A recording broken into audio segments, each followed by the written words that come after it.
Bien, donc bonjour à toutes, bonjour à tous. Je vous prie de m'excuser pour le retard. Euh, donc aujourd'hui, je vais vous parler d'inégalité des chances. Et donc, bien sûr, vous pourrez m'interrompre à tout moment pour une question de clarification. Et puis on verra par la suite aux questions plus de fond. Mais s'il y a quelque chose que vous ne comprenez pas, c'est pas la peine de rester avec une interrogation qui peut vous empêcher de comprendre la suite. Alors, j'ai prévu beaucoup. Commencer par le terme d'inégalité. Donc, évidemment, on parle, je dirais, tous les jours à La Réunion et en métropole des inégalités. Et on en parle aussi beaucoup dans le monde. Et c'est un thème récurrent depuis les Lumières. Donc, c'est pas si longtemps, ça fait 2 siècles qu'on parle beaucoup d'inégalités. Et c'est un point pluriel. Donc, l'inégalité, ça se décline suivant différentes dimensions. L'éducation, très important, la santé, l'emploi, le revenu, le logement, la participation politique, les liens sociaux. Et il y a également une différence de dimension suivant la perspective qui est choisie.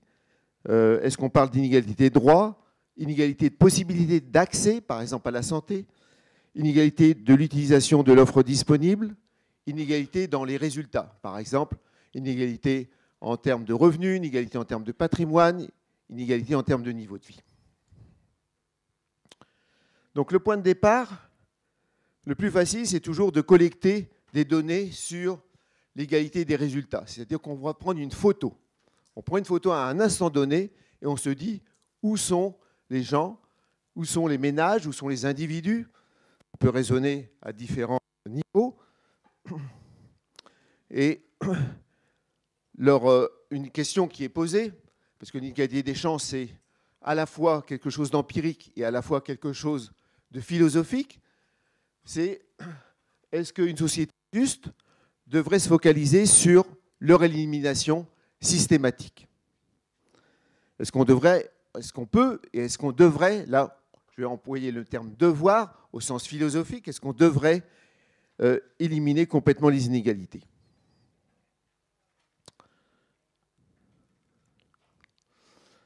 Et ceci, quelle que soit leur cause. Et donc dans l'inégalité des chances, la différence par rapport à simplement l'inégalité des résultats, c'est non seulement de s'intéresser à la photo d'arrivée, si vous voulez, mais de se poser la question du comment et de regarder le film et d'avoir toute la vidéo. Et en se disant, ah, il faut que je regarde toute la vidéo pour savoir si cette inégalité doit être absolument éliminée ou peut être éliminée ou ne doit pas être éliminée.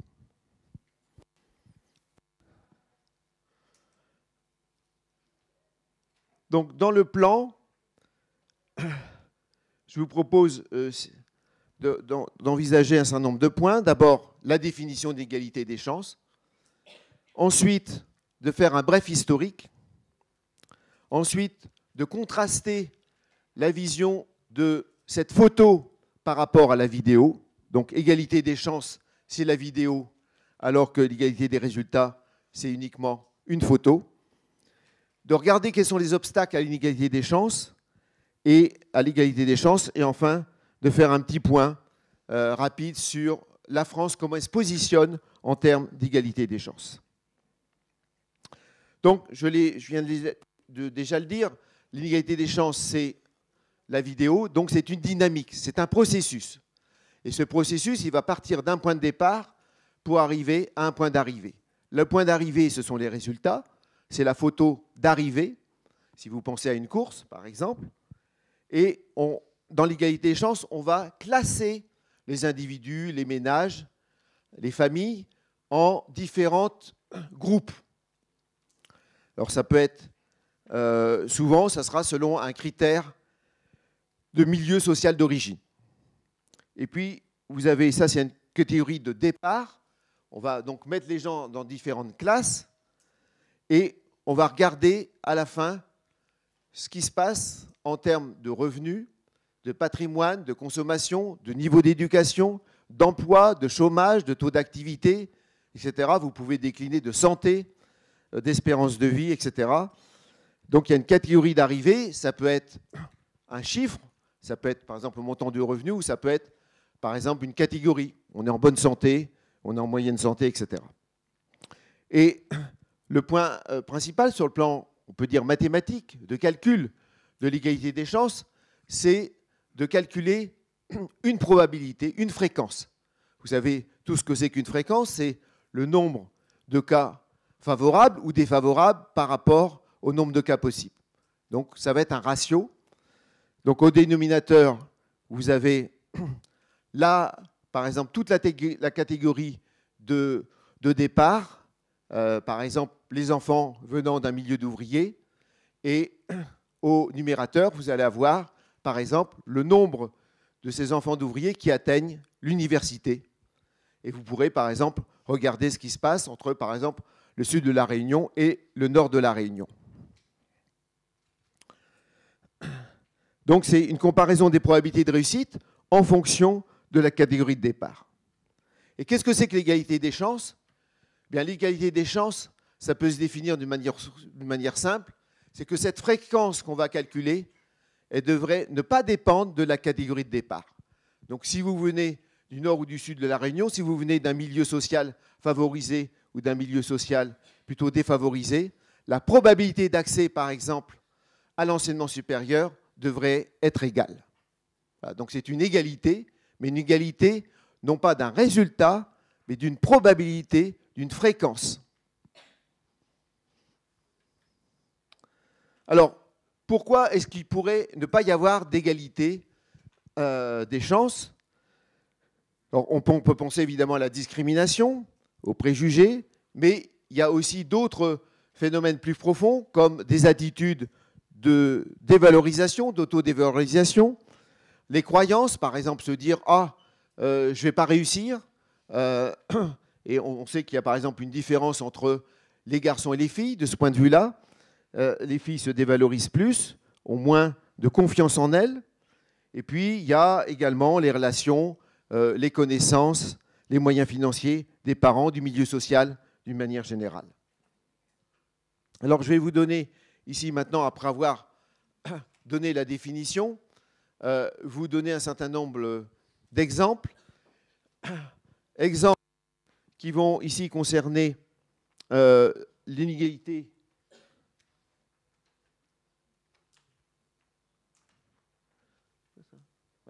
Un certain nombre, un exemple d'abord qui sera quantitatif, qui sera sur, on va s'intéresser comme variable de résultat au niveau de vie de la famille d'un descendant. Donc ça sera le descendant à La Réunion de quelqu'un qui est originaire, par exemple, du sud de La Réunion. Ça sera le revenu divisé par un indicateur de besoin. Par exemple, l'indicateur de besoin, ça peut être la taille familiale ou quelque chose qui dépend de la taille familiale. Parce qu'évidemment, plus vous avez la taille familiale est grande, plus la famille a de besoins, mais ça ne croît pas linéairement. Et donc, en général, ça croît comme la racine carrée. Donc, les variables d'origine, ce sera la profession du père en 6 classes. Et sortir d'un milieu d'origine, c'est comme tirer un billet de loterie. Vous venez d'un milieu d'origine, vous n'y êtes pas responsable, vous naissez dans un milieu d'origine, vous tirez un billet de loterie sans le savoir, et pour chaque milieu d'origine, on calcule la distribution des chances de revenus. Donc ça, c'est un graphique qui date d'il y a une vingtaine d'années, avec deux autres auteurs, où on a regardé la distribution, c'est une distribution de probabilité cumulée. Vous connaissez la fonction de distribution, la fonction de probabilité cumulée, de répartition? Ça vous dit quelque chose? Donc, ça va de 0 à 1. Ici, vous avez donc une probabilité en ordonnée, 20%, 40%, 60%, 80%. Et ici, vous avez un niveau de revenu en euros. Donc, c'était 10 000, 20 000, 30 000, 40 000, 50 000. Et donc, ce qu'on va regarder, c'est la probabilité cumulée, donc selon la fonction de répartition en fonction du milieu d'origine de la personne. Donc ici, 1, c'est pour les agriculteurs. Donc ici, ça commence ici. Là, c'est le truc en pointillé. Ensuite, vous avez 2, c'est les artisans. Si vous avez le numéro qui est ici. Ensuite, vous avez les cadres. 3, les professions intermédiaires. 4, les employés. 5, les ouvriers. 6. Alors, vous savez que la fonction de distribution, ça vous donne la probabilité d'atteindre au plus un certain niveau de revenu. Et donc ici, ce qui est intéressant, par exemple, c'est on se dit, tiens, quelle est la probabilité d'atteindre au plus 20 000 euros? Donc là, c'est 15 ans, 20 ans après le début des études supérieures. Eh bien, vous voyez que vous avez une différence ici entre la catégorie 3. La catégorie 3, c'est la catégorie des... je n'ai pas marqué là, ici, des cadres. Bon, pourquoi est-ce que je n'ai pas marqué? Bref. La marqué cadre, et donc en fait, ici, la répartition des cadres, ça veut dire que ici, si vous avez à peu près 40% pour avoir au plus 20 000, ça veut dire que vous avez 60% de chance d'être au-dessus de 20 000. D'accord? Hein, si vous êtes ici, là, vous avez 20 000 euros, vous avez 40%. Donc, en étant fils de cadre, vous avez 40% de chance d'atteindre au plus 20 000. Et donc, tous les autres, ça veut dire qu'ils sont au-dessus de 20 000. Donc, vous avez 60% de chance d'être au-dessus de 20 000. D'accord? Et donc, en fait, plus la courbe est décalée vers la droite, et plus vous avez des chances d'atteindre un niveau élevé. Et par contre, plus la courbe est décalée vers la gauche, et plus vous avez une malchance d'atteindre un revenu faible. Et donc là, vous avez une sorte de classement des différents milieux sociaux, où on voit qu'en fait, on a fils d'ouvriers et fils d'agriculteurs, c'est à peu près équivalent, comme, disons, milieu social défavorable. Le milieu social qui vraiment domine les autres, c'est le milieu des cadres. Sortir d'un milieu de cadre. Et puis ensuite, vous avez ouvriers, vous avez vous avez employés, professions intermédiaires et artisans qui sont, on peut dire, une sorte des classes moyennes, qui sont intermédiaires entre agriculteurs, ouvriers et cadres. Donc voilà un exemple d'inégalité des chances de revenus. C'est simplement pour indiquer ici que le 4, c'est la courbe. Ouais, alors ensuite, je vais vous donner un exemple sur l'inégalité des chances pour atteindre un certain niveau d'éducation du père. Là, la variable où on a classé, c'était le milieu social d'origine. Maintenant, on peut s'intéresser, est-ce que le père a fait des études primaires, des études secondaires ou des études supérieures? Donc, alors ici, je vais vous montrer sur 2 pays. Le premier pays, c'est donc la Suède. Donc, vous avez ici 3 groupes, 3 classes de départ. Ici, le revenu que vous avez sur l'échelle horizontale, c'est le revenu du ménage divisé par le revenu moyen de la population. Donc, 1, ça veut dire que c'est le revenu moyen de la population. 1,5, ça veut dire 50% de plus que le revenu moyen de la population. Donc, le niveau ED1, c'est le père a fait uniquement l'école primaire, le revenu, la courbe en bleu. La courbe en gris, c'est le père a fait une école secondaire, et en groupe en noir, donc la plus vers l'extérieur, vers la droite, le père a fait des études supérieures. Donc vous voyez que ici sur la Suède, qui est réputée pour un pays où il y a le plus d'égalité des chances dans le monde, ça fait partie avec le Danemark, la Finlande, la Norvège, donc les pays nordiques, vous voyez que les courbes sont relativement ramassées. Il y a quand même une différence, elles sont surtout ramassées si on regarde les États-Unis. Vous voyez que les États-Unis, c'est exactement le même type de classification. Exactement, c'est les mêmes groupes de départ. Et vous voyez que quand vous regardez la différence, eh bien, il y a vraiment un écartement des courbes qui est beaucoup plus important aux États-Unis. Alors même que les États-Unis se voient eux-mêmes comme un pays où il y a pas mal d'égalité des chances. Et donc la France, en fait, si on faisait la courbe de la France, elle est intermédiaire entre la Suède et les États-Unis. Il me reste combien de temps? 40 minutes? Ça va, bon, d'accord. Donc maintenant, 30 minutes. Bon, quelques mots sur l'histoire de l'égalité des chances. Comment ce concept est apparu, où je vais vous dire que, d'abord, c'est une tradition. Parler d'égalité des chances, ça remonte à la Révolution. Ensuite, il y a une tradition importante qui provient de la sociologie de l'école française. Ensuite, il y a la philosophie américaine. Et puis, je vous parlerai des deux principes de philosophie d'égalité des chances. Alors, la tradition française, je crois qu'on peut la faire remonter donc, au siècle des Lumières. Et en particulier, vous avez cette citation célèbre du mariage de Figaro, de Beaumarchais. Hein, parce que vous êtes un grand seigneur, vous vous croyez un grand génie. Noblesse, fortune, un rang déplace tout cela, rend si fier. Qu'avez-vous fait pour tant de bien? Vous êtes donné la peine de naître et rien de plus.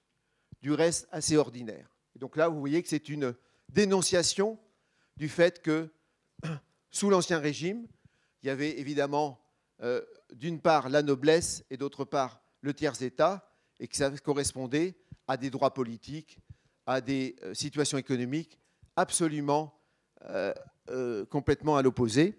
Et donc, c'était une dénonciation de l'inégalité des chances qui précède donc toute dénonciation d'inégalité des résultats. C'est d'abord en termes de chance. Et la Révolution française va raisonner en termes de chance, avec l'article 1er, les hommes naissent et demeurent libres et égaux en droit. Les distinctions sociales ne peuvent être fondées que sur l'utilité commune. Et l'article 6, tous les citoyens étant égaux à ses yeux sont également admissibles à toutes les dignités, toutes les places et emplois publics, selon leur capacité et sans autre distinction que celle de leur vertu et de leur talent. Donc vous voyez qu'ici, tout le monde a accès. Donc il s'agit bien d'une égalité d'accès. Tout le monde a les mêmes droits, non seulement les droits de l'homme, mais aussi les droits d'occuper ou de prétendre à certaines fonctions, comme par exemple d'être député, d'être élu et de représenter à ce moment-là l'intérêt général. Alors ça, c'est notre tradition à nous, c'est ancré dans la Déclaration des droits de l'homme et des citoyens. Sur la sociologie, vous avez évidemment Pierre Bourdieu et Jean-Claude Passeron qui doivent être cités, avec ces deux livres, Les héritiers et la reproduction sociale, où ils étudient spécifiquement l'inégalité des chances scolaires. Parce que la France, donc en tout cas plutôt dès le début de la Troisième République, établit l'égalité d'accès, l'égalité de droit à l'enseignement primaire, secondaire et supérieur. Mais le point essentiel que vont ajouter ces deux auteurs par rapport à l'héritage de la Révolution, c'est de dire que la méritocratie scolaire est le produit, même dans un pays où il y a une égalité d'accès, c'est le produit d'inégalités sociales, de pratiques scolaires et de contenus scolaires qui privilégient une culture propre aux classes dominantes. Donc il y a des phénomènes sociologiques qui sont à l'œuvre dans l'enseignement, en particulier dans l'enseignement supérieur, qui freinent l'égalité des résultats. Donc, vous avez le début des héritiers, où il dénonce le fait qu'il ne suffit pas de dénoncer l'inégalité scolaire pour aboutir à une égalité des chances. Et vous avez un premier tableau, on dit souvent que beaucoup de sociologues répugnent un petit peu à utiliser des tableaux et des graphiques, c'est faux pour les grands ancêtres que sont Bourdieu et Passeron. Ici, vous avez un tableau très intéressant parce que c'est la situation en 1963-64, donc avant 68, avant l'ouverture de l'accès aux universités, où vous avez en fait exactement sur la colonne de gauche, vous avez les différentes catégories de départ, où on a groupé les étudiants suivant que leurs parents ou leurs pères sont salariés agricoles, ils étaient encore importants à l'époque, agriculteurs, personnel de service, ouvriers, employés, patrons d'industrie et du commerce, cadres moyens et professions libérales et cadres supérieurs. Vous avez la distinction aussi hommes-femmes pour regarder quels sont les taux d'accès. Et ici, vous avez dans la première colonne simplement la proportion de personnes qui sont salariés agricoles et qui sont étudiants. Donc il n'y a que 0,7%, donc moins d'1%, alors que ici, donc avant 68, on a 60% des gens qui fréquentent l'université, qui sont à l'université et qui ont des parents qui sont profession libérale ou cadre supérieur. Mais, comme je dis, ça c'est le nombre de cas favorables. Et donc ensuite, dans les différentes colonnes, vous avez ici, suivant les facultés qui sont la branche de connaissances qui est étudiée, le droit, les sciences et les lettres, la médecine et la pharmacie, vous avez ce qu'on appelle la probabilité conditionnelle, c'est-à-dire justement ce nombre de cas favorable par rapport au nombre de cas possibles. Et donc, je vais juste contraster les études de droit où vous avez pratiquement un pourcentage qui n'est pas très différent suivant la catégorie sociale de départ, 12,5% pour les salariés agricoles, 16,9% pour les professions intermédiaires, alors que, par exemple, pour la médecine, vous avez 2,8% de salariés agricoles, donc une probabilité d'accès aux études médicales, alors que c'est 10,8%, 5 fois un peu plus pour les professions libérales et cadres supérieurs. C'est la même chose pour la pharmacie. Après, vous pouvez faire aussi la comparaison hommes-femmes, et vous voyez que sur les études les plus rémunératrices, cet écart social venant du milieu d'origine, à cet écart social du milieu d'origine, vient s'ajouter l'écart entre filles et garçons. Mais ce qui est intéressant, je parle ici spécifiquement des études de médecine, c'est que si vous avez l'égalité des chances, l'enseignement supérieur s'est largement démocratisé, s'agissant de la médecine, on a toujours un écart important. Et cet écart important n'est peut-être pas rien dans le problème des déserts médicaux qu'on a en France. Et donc, une réflexion auquel je suis en train de participer, c'est de savoir si on réduisait l'inégalité des chances à l'accès aux études médicales, par exemple en convainquant des étudiants d'origine modeste à s'orienter vers ces professions, eh bien peut-être qu'on arriverait à avoir des médecins qui sont d'accord pour s'installer, par exemple, dans des déserts médicaux. Donc il y a aussi des phénomènes sociologiques qui sont au travail, malheureusement, pour établir une égalité des chances, et ça induit, disons, des problèmes pour la population. Alors, maintenant, je vais parler un petit peu de l'école de la philosophie américaine, qui vient tardivement. Donc là, je quitte le domaine de la sociologie pour entrer dans le domaine de la philosophie. Il y a John Rawls, qui est un théoricien de la justice, et qui, dans les années 70, avec un bouquin remarquable, mais disons, c'est un bouquin lourd, c'est un bouquin, je veux dire, c'est pas un bouquin pour s'endormir le soir, hein, et donc va essayer de fonder d'une manière rationnelle des idées de justice. Et ce qu'il dit, est-ce que par un raisonnement rationnel, eh bien, tous les habitants d'une société ne pourraient pas arriver à la même conclusion sur oui, voilà les principes de justice qu'on devrait tous adopter. Parce que vous savez qu'en matière de justice, il peut y avoir évidemment des discussions. Mais si vous n'êtes pas d'accord sur le critère de justice, par exemple en matière d'imposition, ça crée des failles à l'intérieur de la société. Et donc ensuite, ce n'est que non plus l'unanimité qui prévaut, par exemple en matière fiscale, mais c'est une décision majoritaire.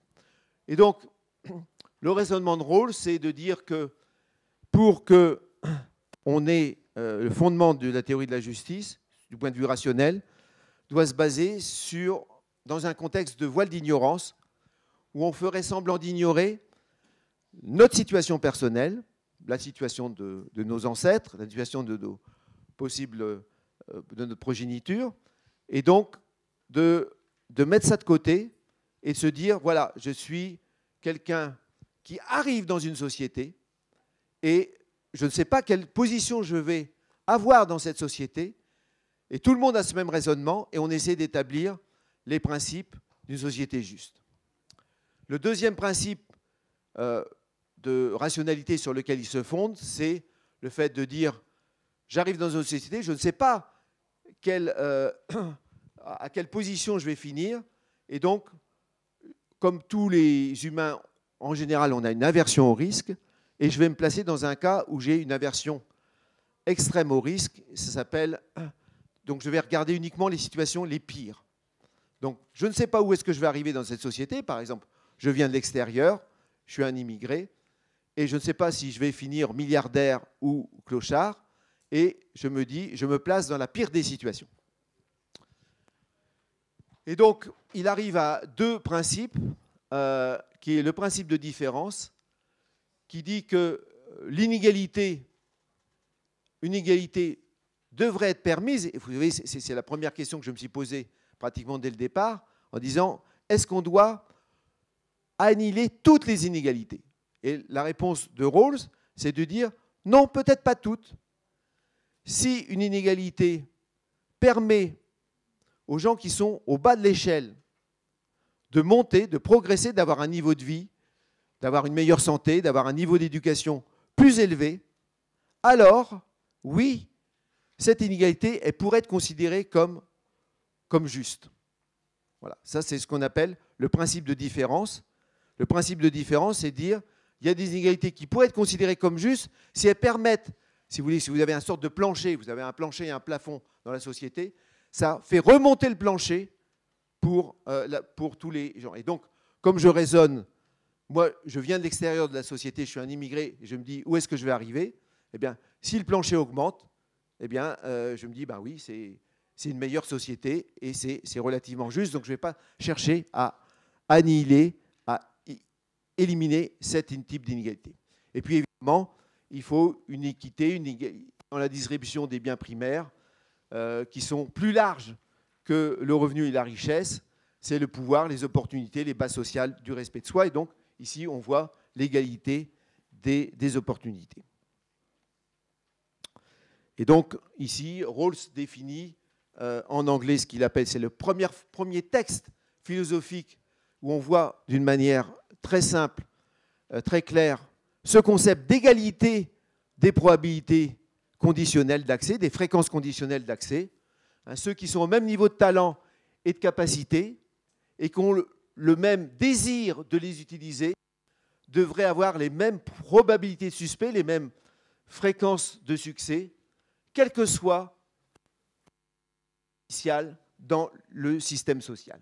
Donc c'est vraiment la définition de l'égalité des chances que je vous ai donnée dès le début. D'accord ?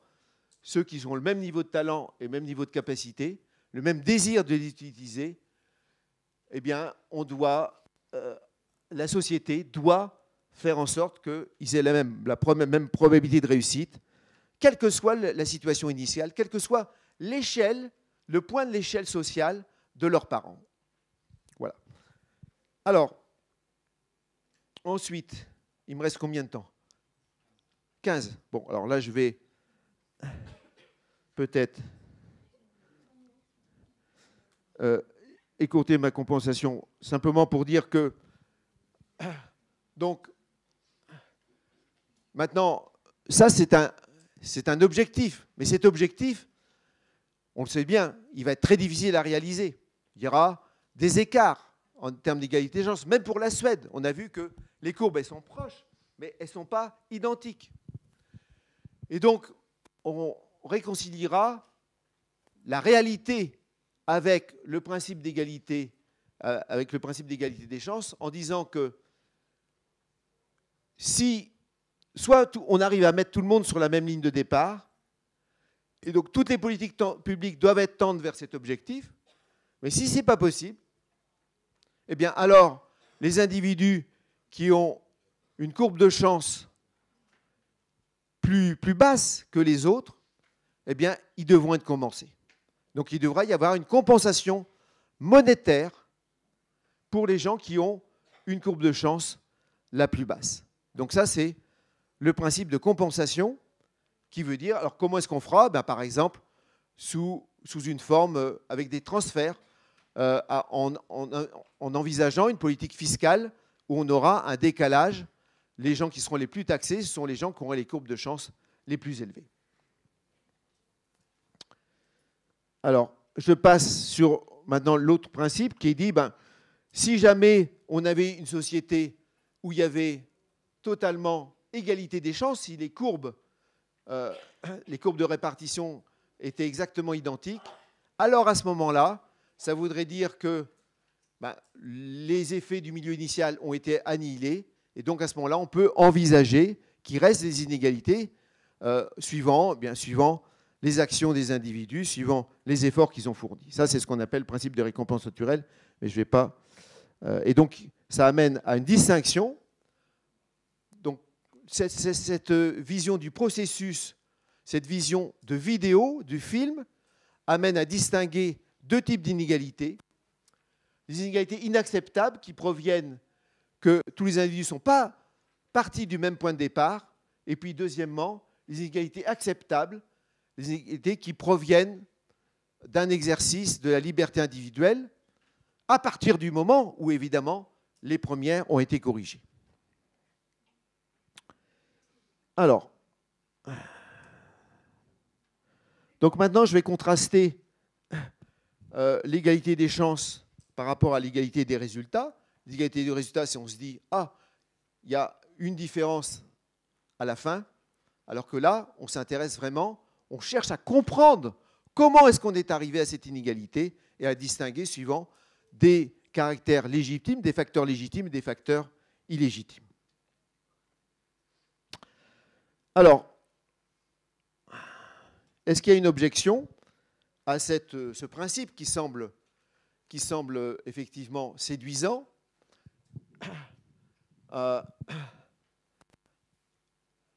Alors, je passe sur la question du déterminisme. Je passe sur le fait qu'on serait tous complètement conditionnés par notre milieu social de départ. Et donc là, je voulais citer l'exemple de l'Assommoir où Gervaise fournit des efforts pendant une très grande partie de sa vie, mais elle est un peu tirée vers le bas par en fait, les hommes qu'elle rencontre, qui sont du même milieu social qu'elle, et qui s'adonnent pour beaucoup d'entre eux à l'ivronnerie, et qui finalement finissent par la plomber totalement. Et donc là, c'est un exemple de déterminisme. C'est-à-dire qu'elle a travaillé, elle a agi, elle a même fondé une petite entreprise, mais finalement, à la fin, elle est rattrapée par son milieu social. Elle est donc plaquée quelque part sur son milieu social. Et à ce moment-là, évidemment, si on est dans un processus totalement déterministe, eh bien, l'égalité des chances et l'égalité des résultats, c'est la même chose. Il y a la question que je reviendrai peut-être dans la discussion sur le problème de la réussite de l'étudiant asiatique aux États-Unis qui a opposé deux philosophes, Brian Barry et John Romer, pour me pencher un petit peu sur des attaques qui ont été opérées par un livre qui a été traduit en français qui s'appelle « La tyrannie du mérite » par Michael Sandel. Et donc, je vais résumer un petit peu les objections de Michael Sandel, qui est de dire si vous croyez, comme ce qui se passe, ou ce qui se passait, je ne sais pas, il faudrait faire encore des sondages les plus récents possibles aux États-Unis, que c'est une société méritocratique. Alors, dans le mérite, c'est un petit peu différent de l'égalité des chances, parce que dans le mérite, ça veut dire que non seulement vous allez récompenser l'effort, mais vous allez aussi récompenser le talent qui peuvent être inégalement distribués dans la société. Alors que, au sens strict, la philosophie de l'égalité des chances, c'est, on dit, si vous travaillez plus, par exemple, c'est normal que vous gagnez plus. Mais on ne dit pas, à aucun moment, si vous avez plus de talent, il faudrait que vous soyez mieux rémunéré. Mais donc, si vous êtes dans une société où il y a une inégalité des chances, et évidemment, il y a une inégalité des chances aux États-Unis, et elle est même très forte, elle est même une des plus fortes du monde développé, mais que vous croyez qu'il y a égalité des chances, alors qu'est-ce que ça va faire? Ça va faire que les gens qui arrivent tout au sommet, eh bien, se disent, eh bien, je suis arrivé uniquement par mon propre mérite, mon milieu social d'origine n'a pas joué, et je n'ai pas eu de chance non plus. Et donc, c'est uniquement mon mérite à moi. Et donc, si c'est mon mérite à moi, eh bien, d'abord, ça peut se traduire par une certaine arrogance. Et puis, au-delà de cette arrogance, ça peut se traduire aussi par le fait que je ne vais pas vouloir payer des impôts pour ceux qui ont eu moins de chance. Puisque je pense que la société est égalitaire en termes de probabilité de réussite. Et puis, ceux qui n'ont pas réussi, s'ils ont intégré qu'il y a égalité des chances dans la société, ils vont se dire, si je n'ai pas réussi, c'est à cause de moi. C'est parce que je ne suis pas au niveau par rapport aux autres, il y a une compétition, je l'ai perdue. Et donc, ils vont avoir une double peine. Non seulement ils auront perdu, mais il va y avoir un complexe d'infériorité par rapport à ceux qui ont réussi. Et donc, ça va être évidemment une société qui va générer de l'amertume, de la colère. Et donc, d'après Michael Sandel, si on est dans ce cas de figure-là, eh bien, c'est une société qui est la pire de toutes. C'est ce qu'il appelait la tyrannie du mérite. Alors, je vais quand même aller relativement vite pour dire qu'est-ce que pensent les gens sur est-ce que les gens pensent qu'ils sont dans une société méritocratique. Donc voilà ici un résultat du World Value Survey, c'est 1990, mais les choses n'ont pas beaucoup bougé. Vous avez 3 couleurs. Ici, jaune, c'est l'injustice de la société. Est-ce que vous êtes arrivé? Pourquoi les gens sont-ils dans le besoin? Est-ce que, en jaune, ça veut dire, je pense que les gens sont dans le besoin, c'est parce qu'il y a une injustice dans la société. Et donc, ça pointe évidemment l'inégalité des chances. Le violet, c'est la chance pure. Ce n'est pas forcément l'inégalité, mais je n'ai pas eu de chance. Bon, voilà, je suis tombé malade, j'ai eu un accident de voiture, etc., qui a fait que bon, voilà, je suis devenu handicapé. Ça, c'est typiquement ce que représente ici la couleur violette. Et puis la couleur rouge, c'est la paresse ou le manque de volonté. Et on voit que ici, eh bien, vous avez des grandes différences. Finalement, le mérite, c'est la partie rouge. Et vous voyez que la France, elle est le pays où les gens pensent, ça ne veut pas dire que c'est sous la réalité, mais les gens pensent que le mérite, que l'effort, eh bien, c'est la société occidentale où on pense que le mérite a le moins d'impact possible. Alors qu'aux États-Unis, effectivement, vous avez presque 50% de la population qui pense que le mérite est important. Donc vous avez effectivement des perceptions du fonctionnement social qui sont différentes, alors que je vais vous montrer après des graphiques qui montrent que l'inégalité des chances est plus forte aux États-Unis qu'en France. Mais les perceptions sont importantes. En tout cas, je veux dire que pour la France, la tyrannie du mérite, le fait de penser qu'on est dans une société méritocratique alors qu'on n'y est pas, on en est préservé. Donc, alors que les États-Unis, il y a à peu près moitié-moitié.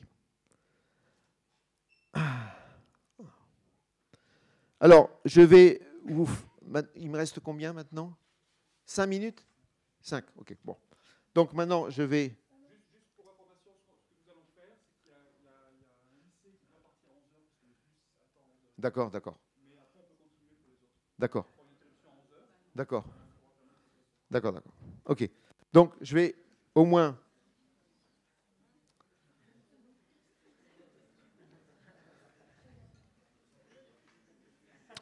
Alors, je vais finir, je vais sauter pour vous dire quels sont les obstacles à l'inégalité des chances. Eh bien, il y a les préjugés, il y a les positions sociales obtenues à la génération précédente. Évidemment, si vous avez une très grande inégalité des résultats à la génération précédente, ben ça va être un obstacle. Parce que, donc, quelque part, contrairement à ce qu'on pourrait croire, inégalité des chances et inégalité des résultats ont un lien. Et ont un lien même du point de vue des objectifs de politique économique. Si vous avez des écarts énormes dans la génération des parents, c'est clair que ça va, même si vous avez, par exemple, une inégalité d'accès dans beaucoup de domaines, ben ça va créer des grandes inégalités de conditions de vie, de départ, dans la génération suivante, dans la génération des enfants. D'accord ? Donc, l'inégalité en soi des résultats, donc la photo à l'arrivée de la génération précédente va être un obstacle à l'égalité des chances dans la génération suivante. Ensuite, la famille. La famille, c'est effectivement un obstacle parce que non seulement, évidemment, il y a des différences de conditions de vie, mais les parents veulent le mieux pour leurs enfants. Et ils peuvent être prêts à faire, même s'ils aiment l'égalité des chances, par exemple, ils peuvent se dire, bah, tiens, je vais essayer quand même de donner toutes les chances à mon enfant, par exemple, en termes de stratégie scolaire, à les mettre dans des meilleurs lycées pour qu'ensuite, ils puissent gagner cette compétition scolaire et qu'elle leur donne tous les atouts. Bon, ça, c'est typiquement, par exemple, une stratégie qu'on connaît chez les milieux d'enseignants, qui sont évidemment pour l'égalité des chances, mais ça ne les empêche pas, comme ils connaissent bien la situation, là où sont les meilleurs profs, là où il y a des spécialités qui font que, etc., eh bien, ça fait partie des catégories qui vont essayer d'avoir une stratégie scolaire pour leurs enfants. Et donc, en faisant ça, en fait, ils creusent l'inégalité des chances par rapport à d'autres catégories qui n'ont pas ces connaissances. Bon, la propriété privée, et puis le fonctionnement, par exemple, des institutions scolaires, la sectorisation, les écoles privées aussi. Ça peut être des obstacles à l'égalité des chances. Pourquoi la propriété privée ? Parce que si vous avez, par exemple, propriété privée du sol, ça veut dire que ça se traduit par des inégalités patrimoniales. Les inégalités patrimoniales vont après permettre, par exemple, juste une étude que j'ai faite sur l'inégalité d'accès à la propriété. Il y a 20 ans, donc, 20 ans, donc avant l'an 2000, quand on regardait quelle était la chance de devenir propriétaire, et on regardait ça par rapport à est-ce que vos parents sont propriétaires ou pas. Il y avait une différence de 5 points. Maintenant, il y a une différence de 15 à 20 points. Et c'est élargi de plus en plus. Donc ça montre quoi ? Puisqu'il y a propriété privée, on n'est pas tous on vit pas tous dans du logement social, eh bien ça induit des inégalités d'accès ici à la propriété.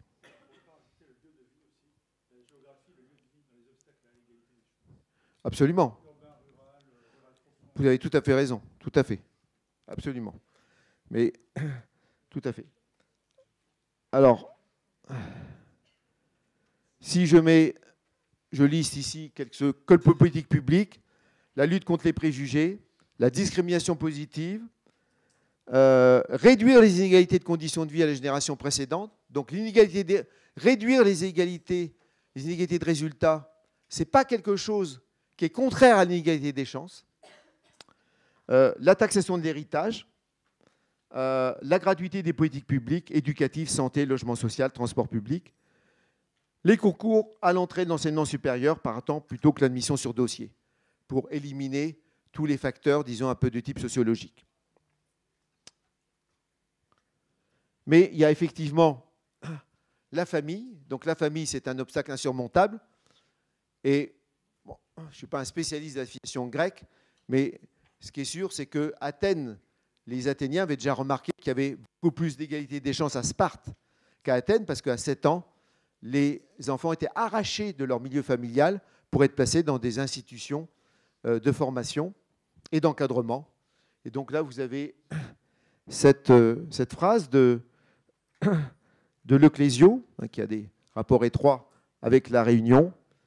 Tout être humain est le résultat d'un père et d'une mère. On ne peut pas les reconnaître, ne pas les aimer, on peut douter d'eux. Mais ils sont, avec leur façon de parler, leur pensée, probablement l'âge de leur mort, tout cela est passé en nous. Et en particulier, les parents nous donnent quelquefois des atouts, la confiance qu'on peut avoir en nous, le fait de vouloir progresser, le style de vie, les préférences, les croyances, etc.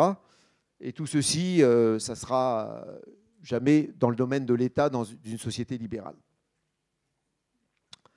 Alors, juste pour vous dire que pour la Suède, donc j'ai dit que la Suède était un pays très égalitaire, eh bien, on arrive à, je n'ai pas le temps de développer, puisque dire, on a quelque part une égalité des chances qui est de type 25% lorsque on prend en compte le rôle sans prendre en compte le rôle de la fratrie. Une chose qu'on a mis en lumière, c'est que la réussite des frères et sœurs est importante. Ça rajoute de 5 à 8 points d'inégalité des chances en Suède, qui est un des pays les plus égalitaires au monde. Et quand on rajoute l'influence du QI et des inégalités socio-émotionnelles, telles qu'elles sont mesurées au service militaire, eh bien, on arrive à des facteurs où l'inégalité des chances monte beaucoup à 43 et 47%. Donc, il n'y a pas que les parents, mais le message, c'est que les frères et sœurs, ça a de l'importance. Maintenant, je finis par l'inégalité des chances en France. Donc, on sait tous que la France a des mauvais résultats en termes de réussite scolaire à 15 ans, mais aussi très mauvais résultats en termes d'inégalité des chances. Donc, lorsqu'on regarde selon le milieu social, on est pratiquement l'avant-dernier pays qui a été enquêté à l'enquête PISA sur 30 pays. Donc, c'est un vrai problème. C'est un vrai problème. Et peut-être qu'il est plus important, en fait, que le problème des retraites. Parce que c'est un problème qui concerne les jeunes. Et les problèmes de la jeunesse sont peut-être plus importants que les problèmes qui concernent les gens qui sont à l'autre bout de l'échelle des âges. L'écart de score.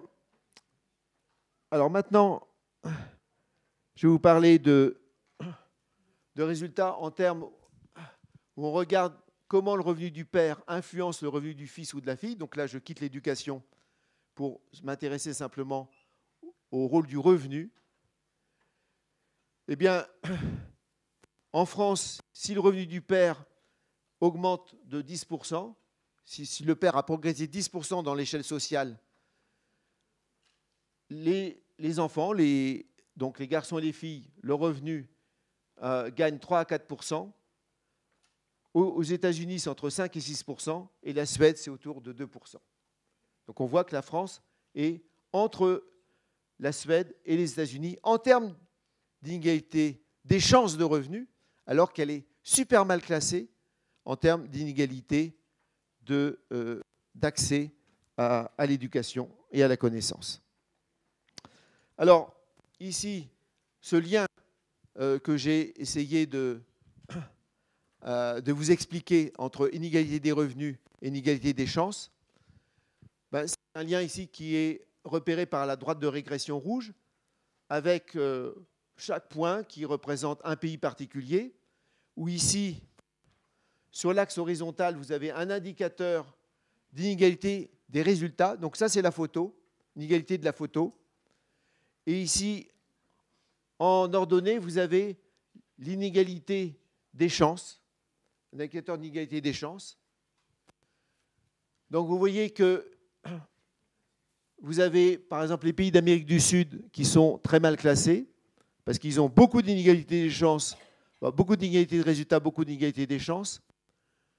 Les États-Unis sont ici, et la France est là. Donc vous avez ici un groupe de pays où il y a plus d'égalité des chances et plus d'égalité des résultats que la France, ce sont les pays nordiques, l'Allemagne, le Japon. Et la France est dans un paquet de pays avec le Royaume-Uni, la Suisse, l'Espagne. Et vous voyez qu'on est un peu au-dessus de la droite de régression. Ça veut dire quoi?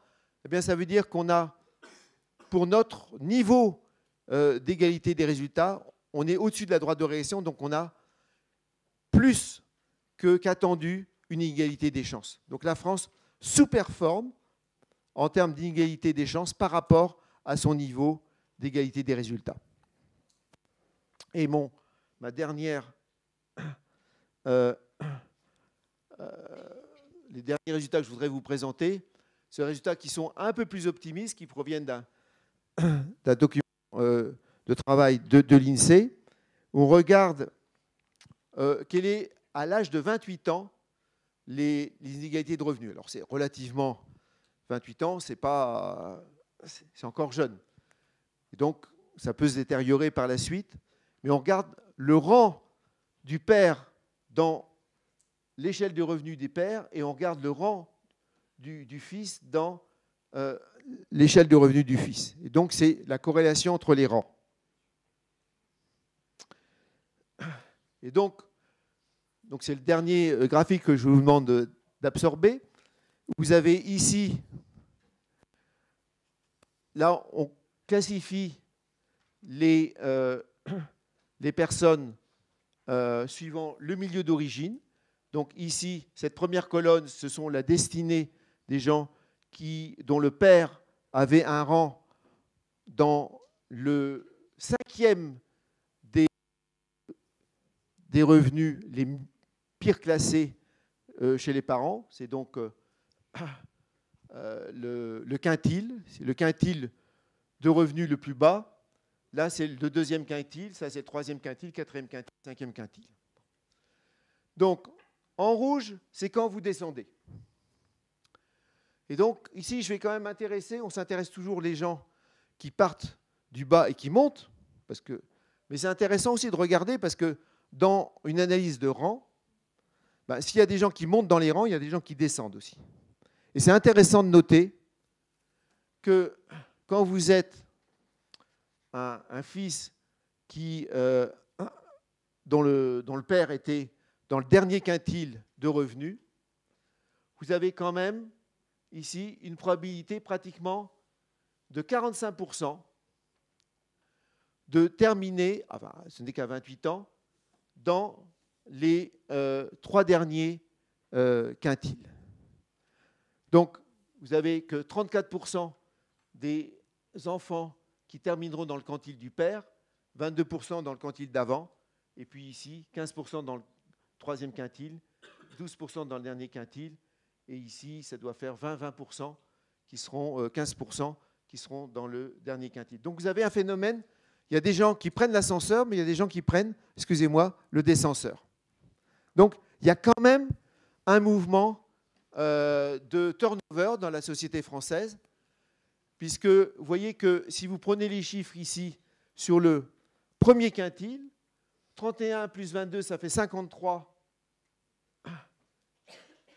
qui restent dans le bas de la distribution, comme eux ici. Donc, vous avez pratiquement la même proportion qui reste ici dans le haut de la distribution comme leurs parents, ou qui reste ici dans la distribution, dans le bas de la distribution avec leurs parents, alors que vous avez à peu près 55% des gens qui montent véritablement du premier quintile, comme il y a 55% des gens qui descendent du premier quintile. Donc vous avez quand même un résultat qui n'est pas si pessimiste que ça. Il y a quand même du turnover, donc il y a quand même de l'espoir dans la société française. Il y a quand même, alors ça peut après se dégrader, ça c'est 28 ans, quand on regarde les résultats, mais là c'est des résultats très récents. Et donc l'intérêt, c'est qu'évidemment, pour la difficulté d'égalité des chances, c'est que si vous voulez avoir vraiment une vidéo, eh ben, il faut que le cycle de vie soit observé et que donc on va avoir une bonne vidéo d'inégalité des chances pour des gens qui sont nés il y a 50, 60 ans. Là, c'est pour la tendance la plus récente. La tendance la plus récente, en termes de revenus, n'est pas si négative que ça. Voilà. Est-ce qu'elle va se continuer? C'est aussi à vous d'agir. Voilà. Merci beaucoup.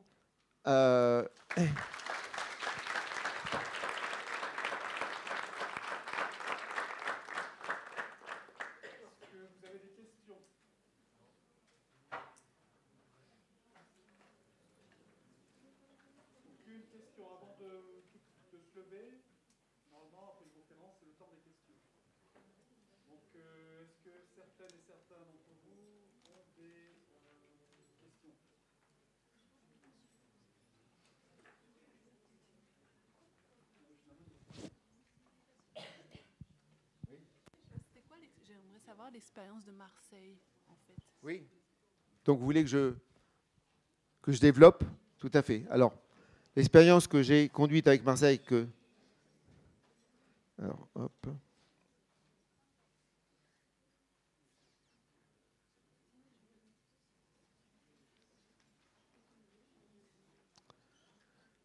Alors. Donc, c'est une expérience qui a été conduite au Conseil régional de Marseille, où il y a des dispositifs de vote, puisque les conseillers régionaux votent sur la politique. Donc là, c'est une photo. Ils sont chacun dans leur box. Donc, on a accueilli 400 personnes qui venaient de tous les milieux sociaux. Et donc, l'expérience, ça a été à essayer de reproduire les conditions de vie et quels sont les facteurs qui sont vraiment déterminants. Donc, par exemple, donc il y avait, donc on a les gens avaient une mise on distribuait d'une manière égalitairement un certain montant d'argent entre les différents 400 participants, et il y avait ensuite un gain, un surgain, si vous voulez, qui correspondait au fait d'être né à Marseille. Et donc là, c'est pour répondre à monsieur, où là, le milieu social était représenté simplement par la localisation, être né à Marseille. Ensuite, il y avait un petit effort à fournir qui était de copier des signes chinois et de regarder l'exactitude avec laquelle les gens s'étaient appliqués pour copier les signes chinois. Donc ça, c'était l'effort. Donc le premier, c'était a priori totalement immérité. Le second était relativement mérité selon l'égalité des chances. Puis après, vous aviez ici deux choses qui sont liées au risque. On demandait aux gens de parier. Évidemment, quand vous pariez, donc le résultat était complètement équitable. Il y avait la moitié des gens qui perdaient, la moitié des gens qui gagnaient. Évidemment, ce gain, est-ce que le fait de parier, c'est quelque chose qu'on fait tous les jours, non pas sur de l'argent, mais dans d'autres domaines? Est-ce que c'est équitable ou pas d'avoir une inégalité qui provient du fait que certains ont une prise de risque et d'autres ne l'ont pas fait? Et puis un gain lié à un coup du sort qui était là, tirer dans une urne, une boule dans une urne, et vous aviez des boules qui vous donnaient une perte et d'autres qui vous donnaient un gain. Et donc, on peut penser qu'il y a a priori un plus ou moins grand sentiment d'injustice lié à ces quatre facteurs. Ces quatre facteurs qui sont Marseille, ensuite ce qu'on a appelé la chance brute, après la chance optionnelle qui est la loterie, et puis l'effort, le fait d'avoir copié des caractères chinois. Et donc on a quelque part, on a réfléchi, on s'est dit quelles sont toutes les options politiques, les options philosophiques possibles. Donc la liberté, être libéral pur, libertarien même, c'est de dire je ne voudrais jamais compenser. L'égalité des opportunités, ici, 1, 2, 3, c'est dire là je veux compenser pour le milieu social. Donc ça c'est vraiment le cœur de l'égalité des chances. Mais on peut dire aussi, oui, on peut vouloir compenser plus en disant, si par exemple, si vous tombez malade, eh bien, on va vous compenser, on va vous payer par exemple. Donc, c'est ici, il y a deux catégories de facteurs qui vont être compensés. Ensuite, ici, c'est le fait de dire, si le risque, oui, peut-être que vous avez pris le risque d'aller sur une piste de ski qui est dangereuse, vous êtes tombé, l'hélicoptère vient vous chercher. Est-ce que c'est vous qui payez l'hélicoptère ou bien est-ce que c'est la société qui paye l'hélicoptère? C'est la société qui paye l'hélicoptère. Et puis, la dernière catégorie, c'est l'égalité totale. Aucun facteur parmi les 4 qui ont été configurés dans cette apparition de Marseille ne sont totalement injustes et doivent totalement compenser. On pourrait faire ici l'expérience, si on avait plus de temps. Et donc, ce qui est intéressant, c'est que pratiquement la moitié des 400 personnes, donc on ne plaide pas du tout le fait que ça soit représentatif, mais c'est juste illustratif, en vert, vous avez 55% des gens qui ont déclaré, qui ont voté, parce qu'après on leur demandait est-ce que est-ce que vous acceptez une taxe sur vos gains ou pas. Donc c'était un processus de vote, comme on le fait dans la société, comme aujourd'hui l'Assemblée nationale le fait, pour savoir comment est-ce qu'on va ajuster le système de taxes. Eh bien, 55% étaient pour une des 3 catégories où on compensait un facteur, 2 facteurs ou 3 facteurs, mais on compensait ni tous les facteurs n'ont été ni totalement égalitaristes, ni totalement libertariens. Et après, vous avez ici 2 autres catégories qui représentent les 45% restants, qui sont à peu près d'une manière égalitaire. Il y avait 20% de libertariens et 25% d'égalitaristes. Voilà. Donc, ce qui montre l'échantillon, d'abord, ça montre, que l'égalité des chances, eh bien, sur cet exemple de 400 personnes, il y a un soutien, il y a effectivement des gens qui trouvent qu'il y a un niveau de pertinence, mais il reste dans la société des gens qui sont aux extrêmes, ne rien égaliser ou tout égaliser. Les libertariens, et qui sont à peu près un quart, et 50% étant une variété de l'égalité des chances. Donc voilà l'expérience pour votre question. Voilà. Moi j'ai une question, vous avez parlé de Passeron et de Bourdieu. Oui. Donc si on faisait le même travail aujourd'hui, on serait où? Est-ce que tendanciellement ça a tendance à diminuer, au contraire à augmenter les inégalités de chances en termes scolaires? Alors, si on regarde sur l'université elle-même, l'inégalité s'est réduite, et en particulier entre garçons et filles. C'est même maintenant les filles qui ont un taux d'accès plus important, même pour les études médicales, etc. Donc, il y a une réduction. Maintenant, si on regarde le système des grandes écoles lui-même, il ne s'est pas réduit, et en tout cas, on peut dire qu'il ne s'est pas réduit, et il est aussi inégalitaire qu'avant. Alors maintenant, il y a aussi quand même, heureusement, les passerelles qui viennent, on peut, venant de l'université, être agréé dans une grande école qui introduit un peu plus de diversité. Mais c'est justement un des intérêts du point de vue d'égalité des chances d'avoir ce deuxième canal, parce que effectivement, vous pouvez rater la porte de 16 ans, 17 ans, ne pas vous rendre compte que ça peut être bien de faire une grande école si vous en avez les capacités et la volonté, et après retrouver une deuxième chance. Donc la deuxième chance, c'est toujours augmenter l'égalité des chances.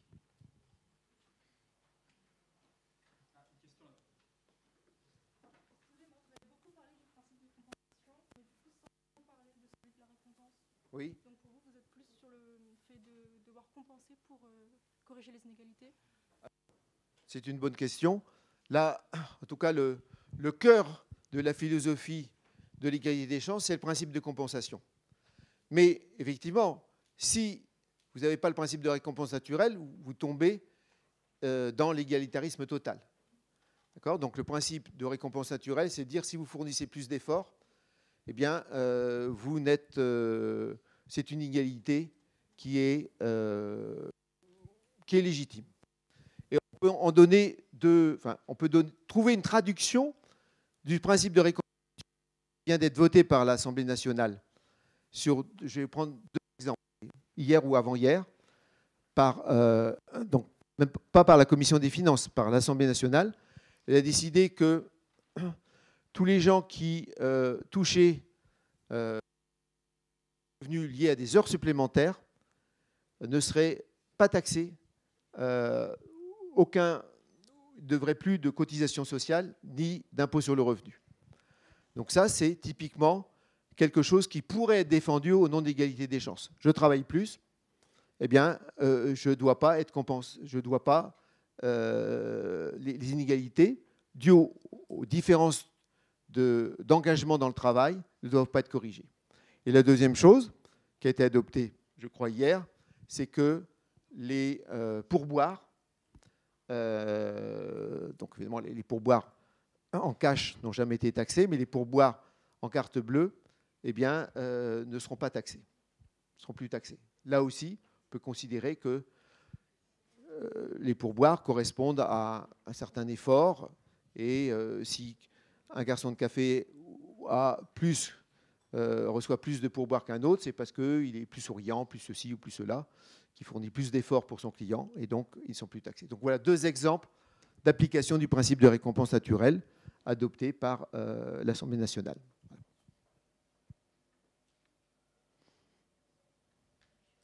Mais pour finir de compléter, pour compléter ma réponse, c'est que, évidemment, là, ce sont des exemples assez purs où on peut dire oui, on est d'accord que des gens fournissent plus d'efforts. Le problème, c'est qu'on n'a pas toujours une bonne mesure de l'effort. Donc, s'il n'y a pas une bonne mesure de l'effort, les gens ne seront pas d'accord pour appliquer le principe de naturel dans un cas où on n'a pas une claire différence de mesure de l'effort des différents individus.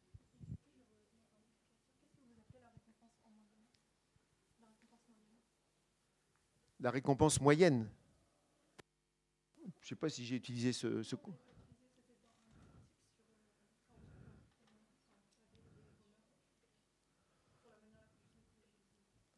Oui, il y a en espérance, d'accord. Mais là, ça nécessite peut-être des développements un peu plus théoriques, un peu plus avancés. Voilà. Donc,